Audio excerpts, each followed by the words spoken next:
پیدائش ہوئی اور 13 سال کا مکی دور تھا، تو 13 اور 5 18 بن گیا۔ تو معلوم یہ ہوا کہ امیر معاویہ رضی اللہ تعالیٰ عنہ کی عمر ہجرت کے وقت 18 برس کی تھی، اور ہجرت سے پہلے آپ دیکھیں تو کفار نے نبی کریم صلی اللہ علیہ وسلم کو ایذا پہنچانے میں کوئی کسر نہیں چھوڑی، اور لیکن امیر معاویہ رضی اللہ تعالیٰ عنہ کا نام کبھی بھی آقا علیہ السلام کی تکلیف دینے والے لوگوں کی فہرست میں نہیں آتا۔ حالانکہ اسلام آپ پہلے نہیں لائے تھے، بعد میں اسلام لائے ہیں، اور یہ مورخین نے لکھا ہے کہ صلح حدیبیہ کا وقت تھا۔ صلح حدیبیہ کے جب آقا علیہ السلام مکہ مکرمہ آئے اور کفار نے مکہ مکرمہ میں داخل ہونے کی اجازت نہیں دی، تو اس وقت ایک ایگریمنٹ ہوا تھا، اور آقا علیہ السلام پھر دوبارہ تشریف لے گئے تھے، اور پھر اگلے سال دوبارہ طواف اور عمرے کی نیت سے واپس تشریف لائے۔ تو صلح حدیبیہ کے وقت مورخین نے لکھا کہ حضرت امیر معاویہ رضی اللہ تعالیٰ عنہ ایمان لے آئے، لیکن اعلان نہیں ہوا تھا، ایمان لے آئے۔ خود آپ کی ایسی روایتیں ملتی ہیں، امیر معاویہ رضی اللہ تعالیٰ عنہ فرماتے ہیں کہ صلح حدیبیہ کے وقت میں ایمان لے آیا تھا، لیکن ایمان کا اظہار نہیں کیا تھا، ایمان کو چھپائے رکھا تھا۔ اور جب آقا علیہ السلام جب دوبارہ عمرے کی قضا کے لیے آئے تو آپ خود فرماتے ہیں کہ میں اس وقت مومن تھا، ایمان کا اظہار نہیں کیا تھا لیکن مومن تھا۔ اور ایمان کا اظہار کب ہوا؟ آپ فرماتے ہیں کہ جب فتح مکہ ہوا، اور یہ بڑا ظاہر اور باطن ہے، تمام ہی تاریخ کی کتابوں میں ملتا ہے کہ جب فتح مکہ ہوا اس وقت حضرت امیر معاویہ رضی اللہ تعالیٰ عنہ بھی ایمان لائے، آپ کی والدہ بھی ایمان لائی، آپ کے والد بھی ایمان لے گئے، یعنی ایمان کا اظہار کیا۔ تو یہ تو معاملہ تھا۔ اب جب چونکہ آپ کے والدہ آپ خود یہ سارے جو ہے وہ ابھی ایمان نہیں لائے تھے، ابتدائی بچپن کا دور ہے، آپ کا بچپن کیسا تھا اور آپ میں بچپن ہی سے کیسی صلاحیت تھی؟ ایک روایت میں ملتا ہے کہ ایک مرتبہ آپ کے والد یعنی ابو سفیان گھر میں تشریف رکھتے تھے، بیٹھے ہوئے تھے اور گفتگو کر رہے تھے اپنے بچے کے بارے میں، تو آپ کے جو والد ہیں وہ کہتے ہیں کہ یہ میرا بیٹا، حالانکہ آپ سے جو ہے وہ آپ کی اور دیگر بھائی بھی تھے، لیکن خاص امیر معاویہ رضی اللہ تعالیٰ عنہ کی طرف اشارہ کر کے وہ کہتے ہیں کہ یہ میرا بیٹا بڑا ہو کے قوم کا سردار بنے گا۔ تو آپ کی والدہ جو ہے وہ یہ سن کر فرماتی ہیں کہ صرف اپنی قوم کا سردار، اگر یہ سارے عرب کا سردار نہ بنے تو صدیاں نہ سن۔ یعنی آپ میں بچپن ہی سے اتنی صلاحیتیں تھیں کہ آپ کی والدہ یہ دیکھ رہی تھی کہ یہ ایک بڑا لیڈر بننے والا ہے، یعنی امیر معاویہ رضی اللہ تعالیٰ عنہ میں بچپن ہی سے ایسی جو ہے وہ صلاحیتیں۔ اب یہاں پر یہ لفظ جو مورخین نے لکھا ہے صدیاں ناس ہو، تو یقیناً یہ ہمارے یہاں یہ اجازت تو نہیں دی جائے گی کہ اپنے بچوں کو اس طرح کے لفظوں سے نوازا جائے، لیکن یہ ہے کہ چونکہ یہ اس دور کی بات ہے کہ جب آپ اسلام نہیں لائے تھے اور اسلام کے معاملات پر عمل پیرا نہیں تھے، تو لہٰذا یہ اس دور میں عمل ہوا تھا، لیکن آج کے دور میں یہ کوئی نہیں کہا جائے گا کہ اپنے بچوں کو اس طرح کے لفظوں سے کہا جائے اور اس طرح کے لفظوں کو جو ہے وہ استعمال کیا جائے۔ تو بات اس واقعے سے پتہ چلتا ہے کہ آپ میں بچپن ہی سے لیڈر والی صلاحیتیں موجود تھیں۔ اب اس کے بعد اب جب ایمان آپ لے آئے تھے صلح حدیبیہ کے وقت ایمان آ گیا، آپ کو معلوم ہو گیا کہ یہ حق ہیں، لیکن اب مسئلہ یہ تھا کہ ایک شخص ایمان لے آتا، اس کے سارے گھرانے اس وقت کافر ہوتے، تو یہ اس کے لیے سب سے بڑی آزمائش ہوتی۔ جب ایمان آپ لے آئے تو آپ کے والد صاحب کو کہیں سفر کے لیے گئے ہوئے تھے، آپ اپنی والدہ کے پاس آئے، آپ فرماتے ہیں کہ یہ مسئلہ ہے، میں اس طریقے سے ایمان لے آیا ہوں، اب میں کیا کروں؟ تو آپ کی والدہ جو ہے وہ فرماتی ہیں کہ دیکھو، یا تو تم اپنی راہ کو الگ کر لو یا اپنے والد کے خوف سے ڈرو، یعنی اپنے والد سے ڈرو اور یہ معاملہ کر رہے ہو یہ نہ کرو، یا پھر تم اپنی راہ کو الگ کر لو۔ تو پھر اور جو ہے وہ آپ کی والدہ جو ہے وہ فرماتی ہیں کہ دیکھو، اگر تم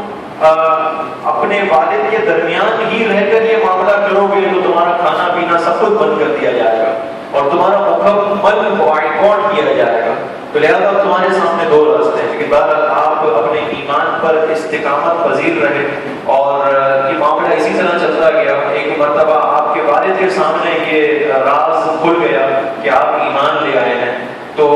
امیر معاویہ رضی اللہ تعالیٰ عنہ کے جو والد تھے، جو ابھی اسلام نہیں لائے تھے، ابو سفیان کہا جاتا تھا انہیں، تو آپ جو ہے وہ فرماتے ہیں کہ تمہارا بڑا بھائی یہ تم سے زیادہ بہتر ہے۔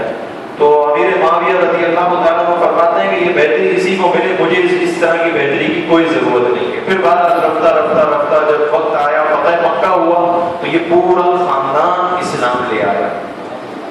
اب مسئلہ یہ ہے کہ امیر معاویہ رضی اللہ تعالیٰ عنہ صلح حدیبیہ پر ایمان ان کے دل میں آ چکا تھا۔ پھر دوسری طرف دیکھیں تو فتح مکہ پر تو علی اعلان اسلام کے اندر یہ اسلام کا اظہار بھی کر چکے تھے، نہ صرف آپ بلکہ آپ کے والد والدہ، یہ سارا خاندان آ چکا تھا۔ لیکن اب قرآن مجید فرقان حمید کی طرف آئیں تو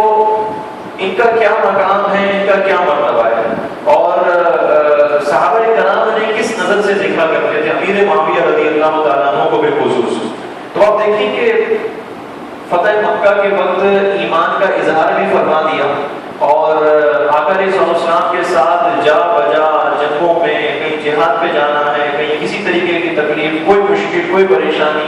ہر وقت آقا علیہ السلام کا ساتھ رہتا تھا۔ اور آپ کو اگر آپ کی صحبت کے حساب سے دیکھا جائے آقا علیہ السلام کی، تو آپ کو صحابی ہونے کا بھی شرف حاصل تھا۔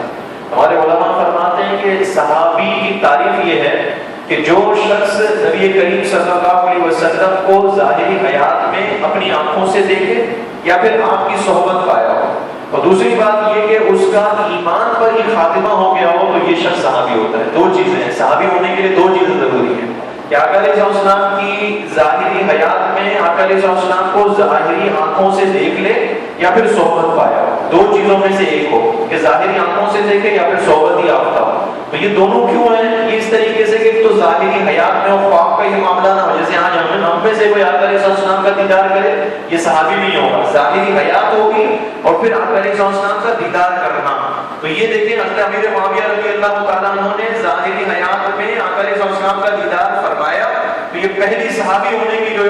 شرط تھی یہ پوری ہو گئی۔ اور پھر دوسری شرط ہمارے علماء فرماتے ہیں کہ یا پھر آقا علیہ السلام کا صحبت ہی یافتہ ہو۔ تو جو نابینا صحابی تھے اس دور میں کہ جنہوں نے آقا علیہ السلام کو دیکھا نہیں تھا لیکن صحبت میں بیٹھتے تھے، تو کیا وہ صحابی نہیں ہے؟ نہیں، بالکل صحابی ہیں، اگرچہ آقا علیہ السلام کو آنکھوں سے نہیں دیکھا لیکن صحبت ہی یافتہ ہے، تو یہ بھی صحابی کے ہی مقام پہ ہے۔ تو ایک بات تو یہ کہ امیر معاویہ رضی اللہ تعالیٰ عنہ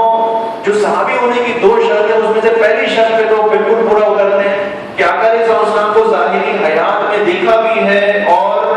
اپنی آنکھوں سے جو ہے وہ ملاحظہ فرمایا ہے۔ پھر دوسری شرط یہ ہے کہ ایمان پر ہی خاتمہ ہوا ہو تو یہ شخص صحابی بن جاتے ہیں۔ اور امیر معاویہ رضی اللہ تعالیٰ عنہ کے ساتھ ایسا ہی بالکل امیر معاویہ رضی اللہ تعالیٰ عنہ کا ایمان پر ہی خاتمہ ہوا، تو ہم اس لیے اس وجہ سے انہیں صحابی کہتے ہیں۔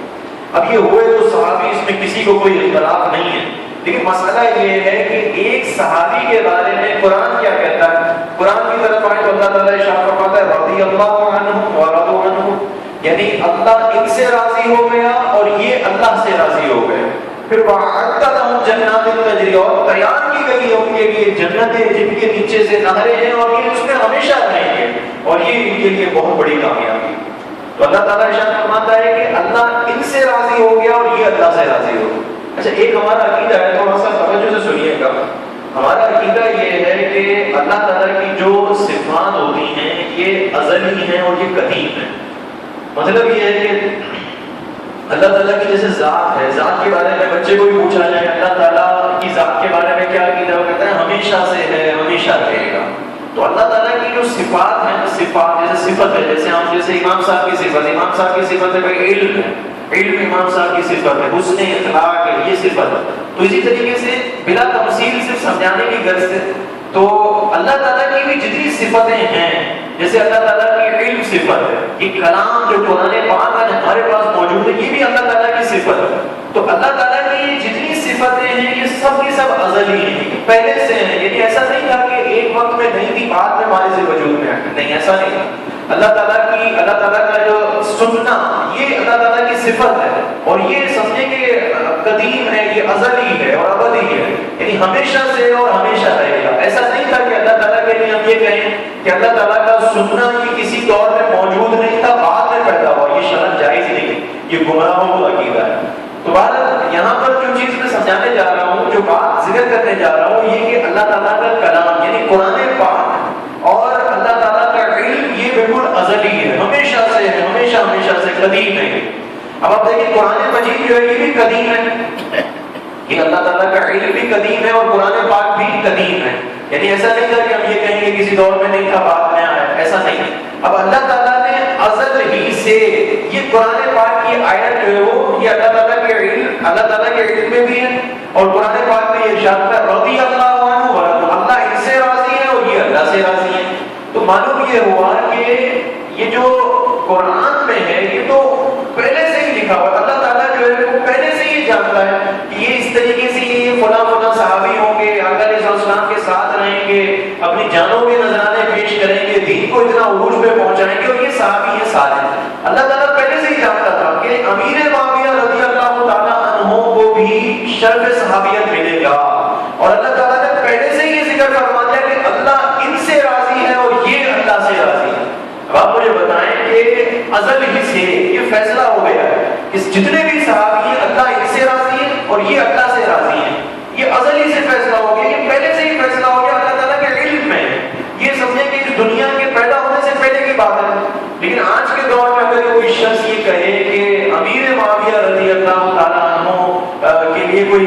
برا بھلا کلمہ کہے اور یا پھر ان کی جو ہے وہ شان پہ گستاخی کرے، تو اللہ تعالیٰ تو اس دنیا کے پیدا ہونے سے پہلے ان کی شان بیان کر رہے ہیں کہ اللہ ان سے راضی ہے. اور کوئی بدبخت اگر کوئی آج امیر معاویہ رضی اللہ تعالیٰ عنہ کی شان پہ کہے تو یقیناً یہ اس کے لیے لمحہ فکریہ ہے. تو معلوم یہ ہوا کہ امیر معاویہ رضی اللہ تعالیٰ عنہ صحابی ہیں، اور صحابیت کے بارے میں جو بھی صحابی کا شرف حاصل کر لیتا ہے اللہ تعالیٰ ان کے لیے ارشاد فرماتا رضی اللہ عنہ ورضوا عنہ، یعنی اللہ ان سے راضی ہے اور یہ اللہ سے راضی ہے. تو معلوم یہ ہوا کہ اب ان صحابہ کے بارے میں تو بالکل جو ہے وہ اپنے زبانوں کو کھولنے کی کوئی اجازت نہیں دیتا ہے. اب یہ معاملہ کہ آپ نے جو ہے وہ یہ جو خلافت ہے یہ یزید کو کیوں دی اور یہ کیا معاملہ تھا، تو یہ کیا مصلحتیں تھیں آپ نے خلافت یزید کو دی، یہ تو امیر معاویہ رضی اللہ تعالیٰ عنہ ہی بہتر کرتے ہیں. اور یاد رہے کہ جیسے حضرت عمر فاروق رضی اللہ تعالیٰ عنہ سے جو پہلے حضرت ابوبکر صدیق رضی اللہ تعالیٰ عنہ کا دور تھا، تو حضرت ابوبکر صدیق رضی اللہ تعالیٰ عنہ وصال سے پہلے ہی آپ نے اشارہ فرما دیا تھا کہ اب اس کے بعد جو ہے وہ حضرت عمر فاروق رضی اللہ تعالیٰ عنہ کی طرف خلافت منتقل ہوگی. تو اس وقت بھی کہا کہ آپ جو ہے وہ بڑے مطلب جلیل القدر ہیں اور آپ جو ہے وہ جلال میں بہت زیادہ آ جاتے ہیں، تو خلافت کے معاملات جو ہے وہ ایسا نہ ہو کہ کوئی معاملہ ہو جائے. تو حضرت ابوبکر صدیق رضی اللہ تعالیٰ عنہ نے ارشاد فرمایا کہ جب خلافت سنبھال لیں گے تو یہ معاملہ بھی جو ہے وہ حل ہو جائے گا اور نرمی آ جائے گی آپ کے معاملے. اب ہو سکتا ہے کہ امیر معاویہ رضی اللہ تعالیٰ عنہ نے بھی کچھ ایسا ہی سوچا ہو کہ یزید کے پاس جب خلافت آ جائے گی تو معاملات سب سدھر جائیں گے. لیکن بہرحال کوئی بھی معاملہ ہو، اب یہ معاملہ ایسا ہوا نہیں اور آج جو ہے وہ یہ لوگ پروپیگنڈا کرتے ہیں اور امیر معاویہ رضی اللہ تعالیٰ عنہ کے بارے میں کہتے ہیں کہ بھائی آپ نے چونکہ یزید کو خلافت دی یہ آپ نے صحیح نہیں کیا، حالانکہ وہاں پر امام حسین رضی اللہ تعالیٰ عنہ اور بڑے بڑے لیڈر موجود تھے. تو اس وجہ سے آپ کو جو ہے وہ یاد رکھیے گا کہ اس طرح کی بدگمانی،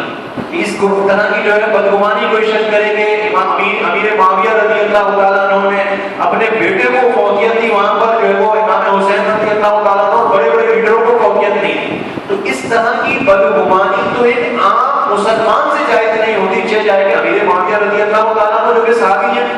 یقیناً ایک عام مسلمان سے بھی آپ کو حسن ظن رکھنا پڑے گا. اگر وہ کوئی کام کر رہا ہے، کوئی فیل رکھ رہا ہے، وہ بادشاہ ہے، دیندار ہے، آپ ساری زندگی اس کی دیکھیں کہ کبھی کوئی غلط کام نہیں ہوا، اس سے غلط اعلان کوئی معاملہ نہیں ہو رہا، تو آپ کو اس سے حسن ظن رکھنا پڑے گا کہ یہ جو کام کر رہا ہے یقیناً کوئی نہ کوئی حکمتیں ہوں گی اس میں. تو لہذا امیر معاویہ رضی اللہ تعالیٰ عنہ سے اس طرح کی بدگمانیاں رکھنا یہ انتہائی جو ہے وہ خطرناک ہے. ہو سکتا ہے کہ امیر معاویہ رضی اللہ تعالیٰ عنہ نے کوئی حسن نیت اس میں جو ہے وہ رکھ کر ہی کوئی نہ کوئی فیصلہ کیا ہوگا. اور بہرحال صحابیت کے بارے میں آقا علیہ السلام کا ایک فرمان ہے کہ جو ان صحابہ سے بغض رکھے آقا فرماتے ہیں کہ اللہ کی ہمت لگا. اور اسی طریقے سے آقا علیہ السلام کا ایک بہت ہی واضح فرمان ہے کہ میرے صحابہ تمام کے تمام صحابہ ستاروں کی مانند ہے، جو ان میں سے ان کی پیروی کرے گا اللہ تعالیٰ اسے کامیاب کر دے گا. اللہ تعالیٰ جو ہے وہ راہ ہدایت عطا فرمائے گا. کوئی بھی ایک صحابی کو اٹھا کے دیکھ لیں جو کسی کی بھی پیروی کر لے اللہ تعالیٰ ہدایت عطا فرمائے گا. تو امیر معاویہ رضی اللہ تعالیٰ عنہ کا بڑا مقام ہے. اور یہاں تک فتاوی رضویہ میں علامہ شہاب الدین خفافی نصیب الریاض کی جو شرح وغیرہ کی ہے، علامہ حضرت امام احمد رضا خان بریلوی فاضل علیہ رحمہ یہ فرماتے ہیں کہ جو